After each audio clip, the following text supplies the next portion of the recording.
pilot yang jadi penjual mie. Tapi ketika ditanya hasilnya sedikit tapi kepuasan batinnya meningkat ya karena ketemu keluarga, ketemu yang dulu nggak kebayang kan. Ya saya berharap cara pandang Islam ini kita ikuti bahwa di balik semua itu ada hikmah dan menjadikan kita kembali kepada Allah Subhanahu wa Ta'ala.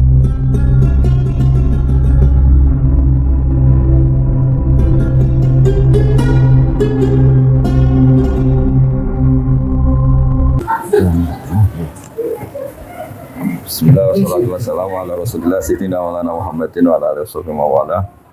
Teman-teman Unisula yang saya hormati, wakil khusus Pak Rektor. Ini langsung ngaji ya, karena waktunya tidak banyak. Jadi ini kitab-kitab yang saya baca ini, diantaranya itu ada penjelasan tentang musibah. Musibah itu dari kata sesuatu yang mengenai kamu. Kemudian identik dengan makna yang tidak menyenangkan. Sebetulnya kata musibah itu tidak harus yang menyusahkan. Apa saja yang mengenai kamu itu namanya musibah. Karena disebut ma'asobaka min hasanatin faminallah. Itu kan dari kata apa saja yang mengenai kamu, baik itu kebaikan juga namanya ma'asobaka. Makanya terusannya ayat wa ma'asobaka min sayyatin. Jadi nah, kemudian orang itu karena nafsunya besar, kalau yang tidak dikehendaki itu dianggap problem.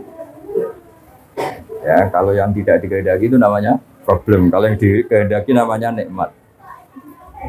Nah, bahasa itu bahasa manusia. Kalau bahasanya Allah tidak tahu. Misalnya Anda jadi panitia ozon, malaikat penjaga ozon. Mungkin kalau nggak ada penerbangan itu mereka syukuran, karena nggak terganggu.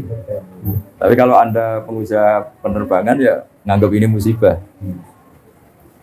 Jadi kalau kamu nanti ketemu malaikat penjaga ozon, kemurnian lapisan ozon, kamu nganggap, wah ini susah, nggak ada penerbangan, pasti kamu disemprot. Kalau ngomong yang baik. Nah, begitu juga petani itu kadang minta hujan, kok pas hujan deras, tanyakan bakul es. Nggak payu kan gitu.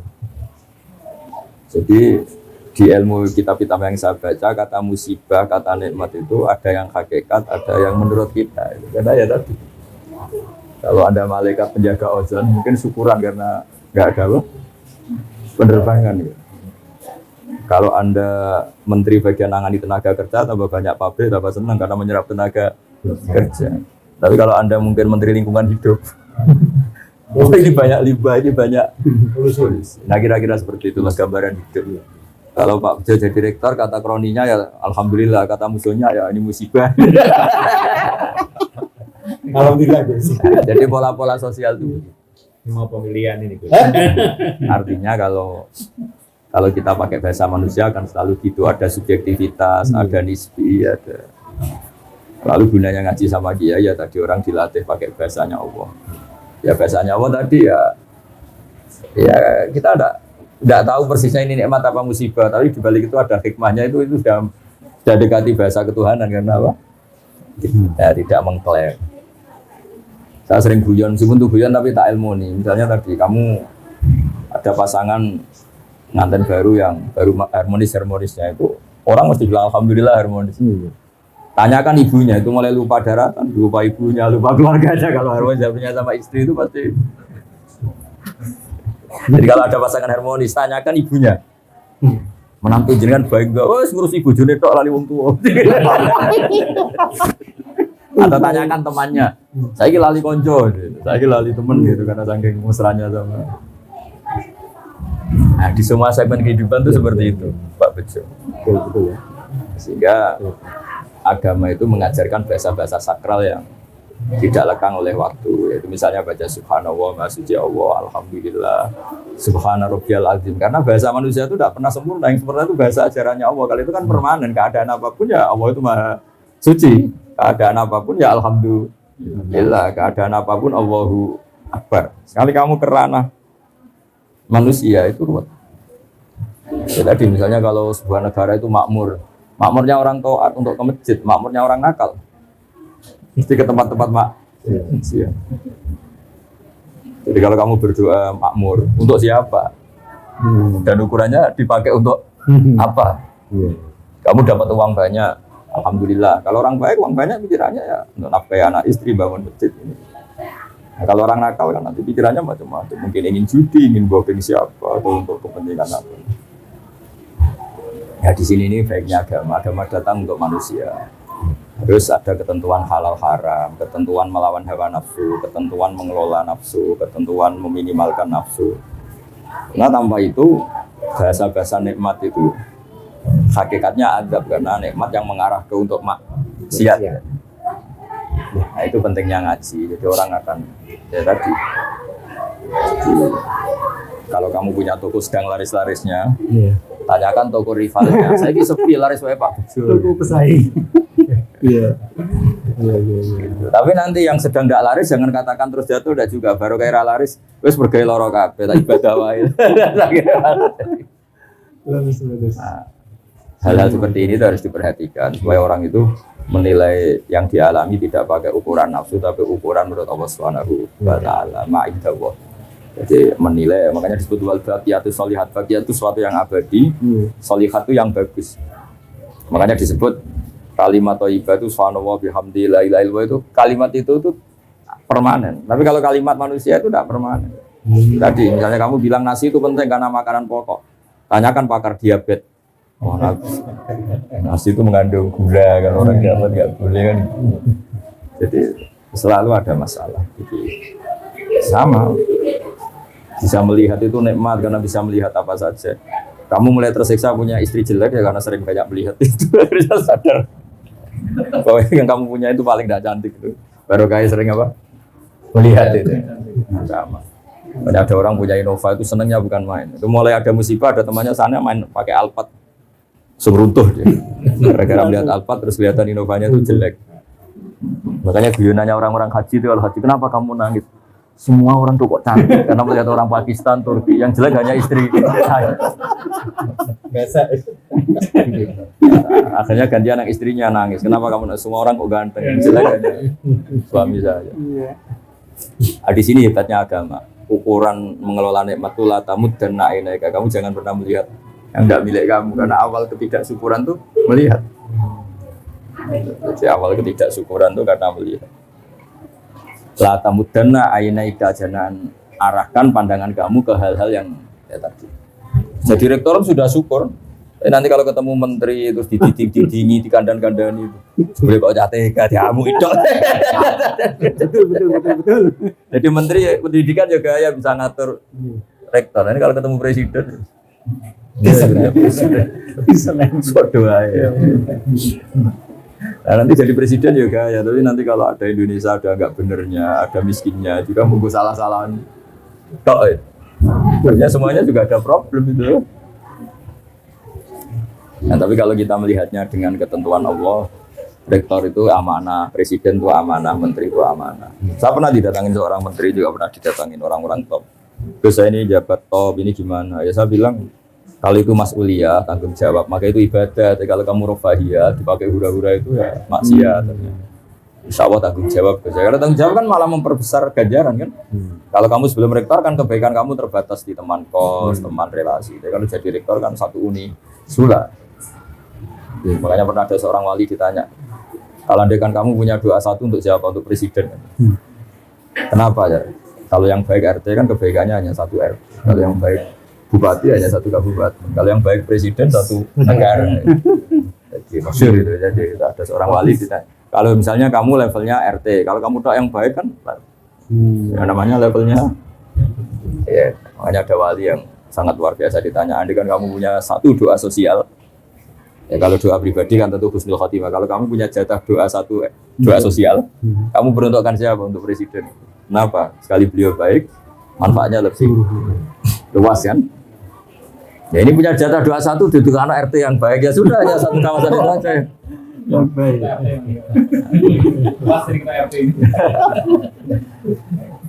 Ya, jadi artinya loyalitas agama ini pada negara, pada bangsa itu tidak diragukan lagi karena di Islam itu ada hukum sosial. Nah, cuma bedanya orang wali sama ndak wali itu kan nganggap musibah itu dianggap awal kebaikan karena terus orang kembali ke Allah. Dulu itu orang nggak takut mati. Seakan-akan kalau ilmu medis itu menguasai semua. Gara-gara COVID belum ditemukan obatnya tuh. Banyak yang tawadhu. Kemarin-kemarin kayak ada kematian itu, udah orang PD-nya hidup. Gara-gara ada COVID. Antara orang awam sama profesor sama-sama ngitung hari. Tanya. Iya kan? Jadi selemah itu manusia ngadepin musibah. Wah, itu pontang-panting semua negara katanya medisnya paling bagus kayak negara-negara maju juga pontang-panting semua. Jadi makanya saya mohon dari pengajian ini, dari ngaji ini, sampai kalau sholat itu lebih kalimat yang kamu lafadzkan di sholat itu kalimat paling permanen. Rabbana lakal hamdu, engkau layak dipuji, engkau maha suci, engkau maha besar, itu kalimat permanen. Kalau kalimat yang kamu bikin itu tidak ada yang permanen karena subjektivitas tadi. Ketika kamu bilang tadi penerbangan itu kosong atau minim, itu kamu anggap musibah. Kata malaikat penjaga ozon itu bagus. Ketika Kementerian Tenaga Kerja bilang banyak pabrik itu bagus penyerapan tenaga kerja, tanyakan ahli lingkungan. Iya. Sama di presiden juga sama. Ketika ini jadi presiden, temannya partainya bilang alhamdulillah, tanyakan rivalnya atau musuh politiknya. Rektor juga sama, toko juga sama. Hal-hal seperti ini terus menjadikan wali-wali itu nggak bicara tentang makhluk, hanya bicara tentang Allah. Makanya terus toreko itu kan wiridan paling kelima kan Allah. Maksudnya sudahlah makhluk sudah. Bismillahirrahmanirrahim. Sumadharhum fi khawdihim yal'abun, sudah semuanya itu orientasinya ke Allah saja, yang lainnya itu biarin gitu. Zarhum fi khawdihim yal'abun. Makanya ada sholat istisqa nggak mandi-mandi itu, karena yang di pojok bakul es. Ini kalau mandi es ada baik.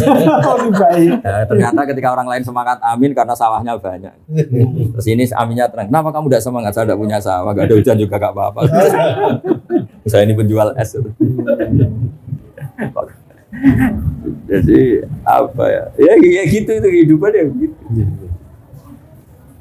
Wong ini kabarnya itu kata ilmuwan itu. Lapisan ozon itu membaik sekian puluh % gara-gara pengurangan penerbangan. Oh iya, saya kamu bayangkan kayak Singapura, Hong Kong per menit ada. Ya kan yang pesawat-pesawat yang bandara-bandara paling sibuk. Coba kalau kamu jadi malaikat bagian jaga ozon, rapat terus gimana ini hentikan pesawat? Mungkin rapatnya tuh udah covikan aja kalau daya. Ya meskipun itu guyon, tapi orang biar tahu lah kalau semua yang diciptakan Allah ada hikmahnya. Maksud saya itu ada.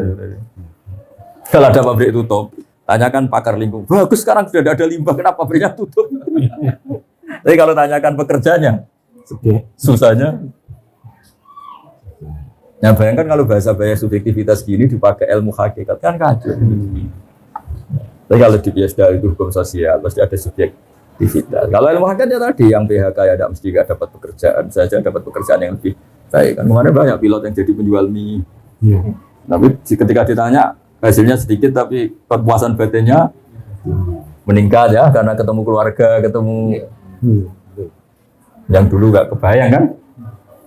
Ya saya berharap cara pandang Islam ini kita ikuti bahwa di balik semua itu ada hikmah dan menjadikan kita kembali kepada Allah Subhanahu wa Ta'ala. Saya kalau nyontohkan di masyarakat itu gini, ketika kamu kecil, dolanan ekran itu seneng kira-kira, dolanan yuyu seneng, dolanan hal-hal yang nggak menghasilkan uang itu seneng. Tapi ketika Anda dewasa, Anda dokter, Anda profesor, Anda kiai besar menjadi goblok. Untuk seneng aja nunggu punya Alphard, punya uang, punya rumah. Berarti pinter caci ini. Caci itu untuk seneng tuh hal-hal sepele bisa bahagia.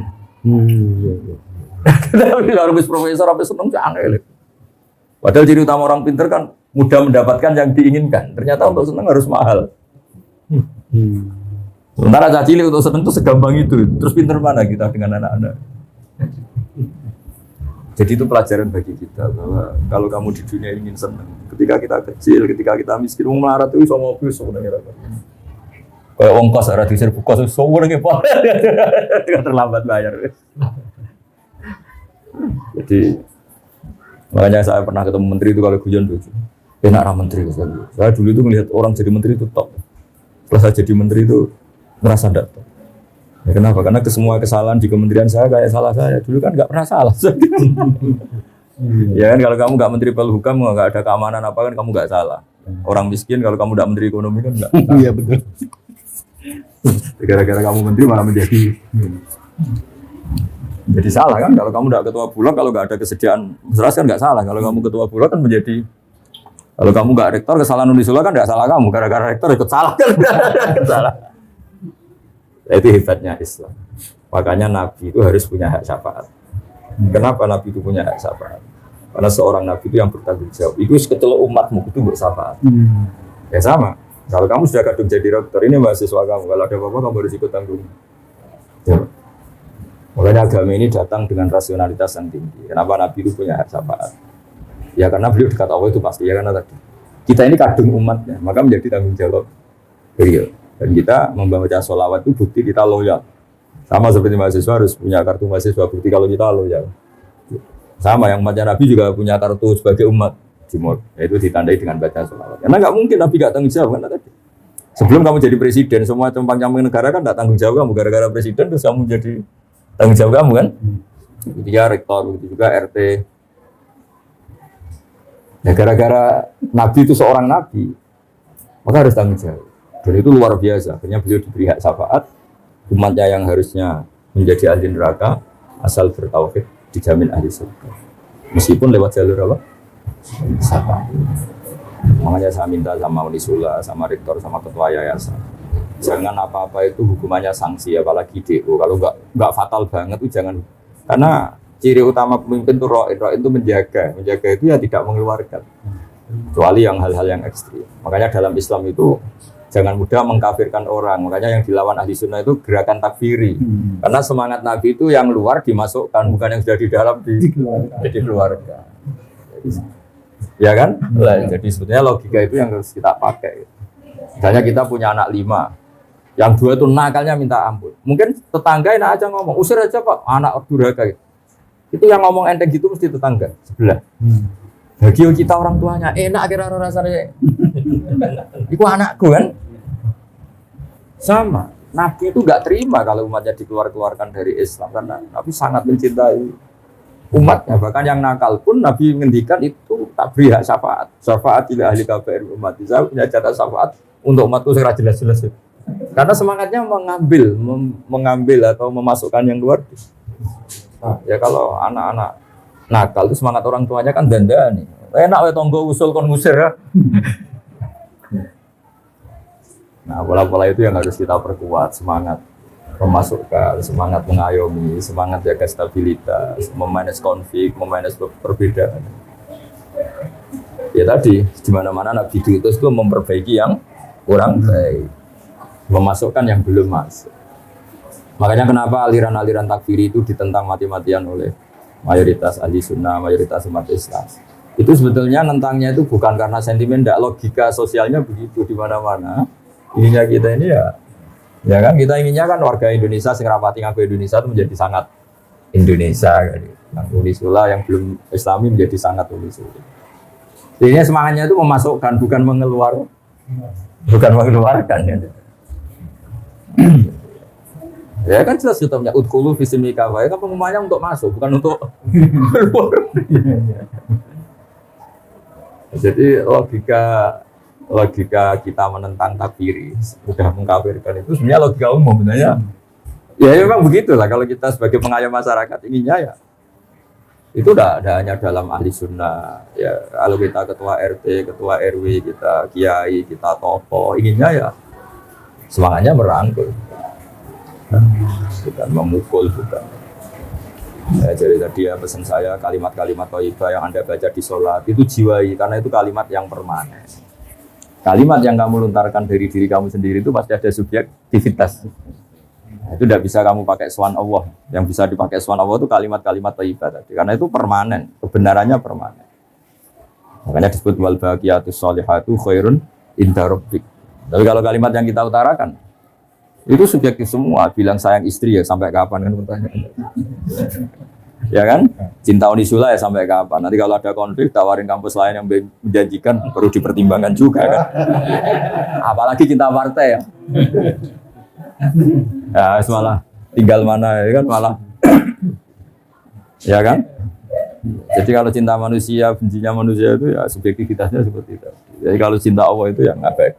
Walladzina amanu asyaddu hubbal lillah. Kalau kamu mukmin betul ya orientasi yang paling kamu cintai itu Tuhan.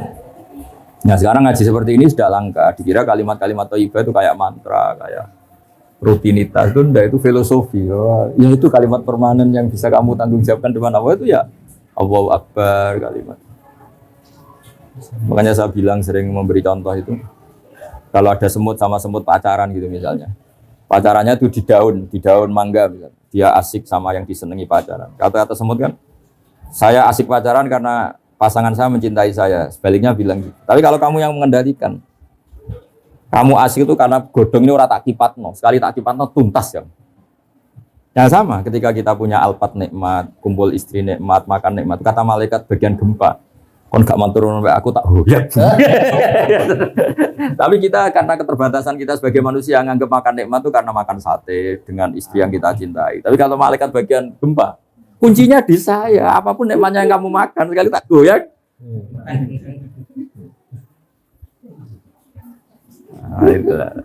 Nah, itu sirinya, rahasianya kenapa kiai-kiai itu matehai malaikat, matehai penjaga langit, penjaga bumi itu karena itu berkontribusi dalam kenikmatan yang kita. Ya. Jadi, kalau kamu udah ngomong Fatihah itu wah, bisa tersinggung. Itu ya. Selesai. Nah, itu bedanya kiai sama rektor, Pak.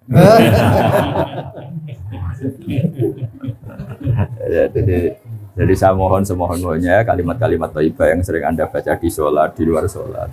Itu patenkan di hati kamu bahwa kalimat itu yang permanen, alihah nahya wa alihah namut. Atas nama kalimat itu kamu berani hidup, wa alihah namut. Atas nama kalimat itu juga kamu sampai ketemu Allah. Wa alihah nub'at insyaallahu minal amin. Dengan kalimat itu juga kalau ketemu Allah pakai itu. Jadi kamu ditanya Allah, "Bejo, kamu siapa?" Mukmin Gusti. Aktivitas kamu bersaksi bahwa engkau ini ala kulli syai'in qadir. Kalau depan Allah, "Kamu siapa?" Rektor Gusti. Mana kampusnya? Sudah berkiamat kan enggak ada kampus.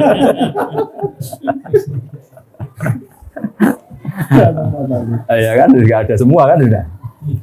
Ya, jadi makanya disebut ma'indakum yanfadu wa ma'indallahi baq. Apa yang di sekeliling kamu bisa hilang, tapi kalau yang terkait Allah itu akan apa?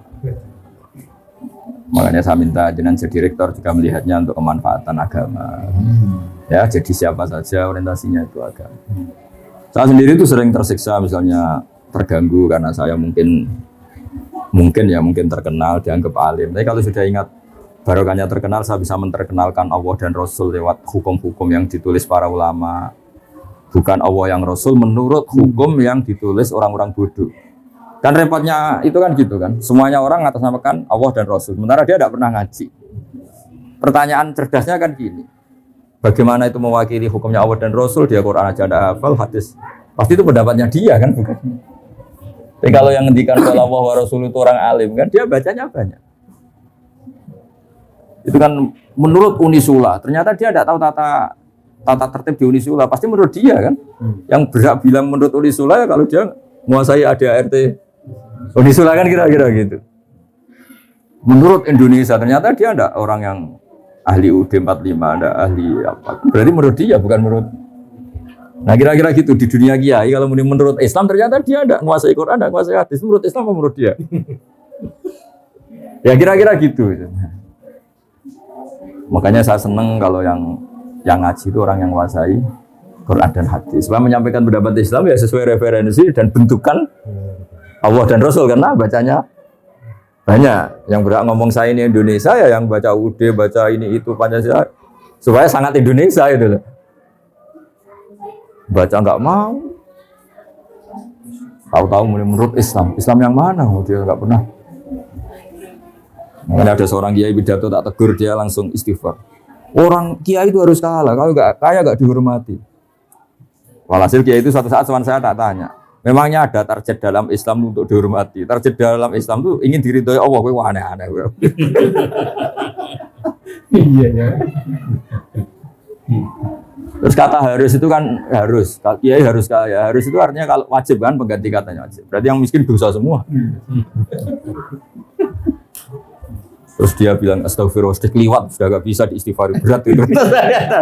Caranya istighfar kamu harus mencabut kalimat itu di depan umum. Karena kamu utarakan di depan umum, kamu harus cabut juga di depan umum. Jadi kapan-kapan kalau pidato bilang gini, ternyata kaya itu wajib, miskin juga penting. Kan itu kan karena dia cerminan pikirannya dia, karena lama miskin terus bosan miskin terus saking bosannya terus bilang, "Iya harus bosan-bosannya sendiri jadi statement atas nama Islam." Coba kalau itu diomongkan pas acara Isra Mi'raj, dia seorang kiai dengan atribut kiai yang ditunggu-tunggu fatwanya, ya kan seakan-akan fatwa Islam ini. Padahal fatwanya sendiri. Nah itu makanya saya mohon ya kalau sholat, kalau pas wiridan, tengah malam, subhanallah, astagfirullah, itu anggap itulah kalimat permanen yang alaiha nahya, wa alaiha namut, wa alaiha nub'ats, insyaallah ta'ala minal alamin. Ya, ngoten. Assalamualaikum warahmatullahi wabarakatuh.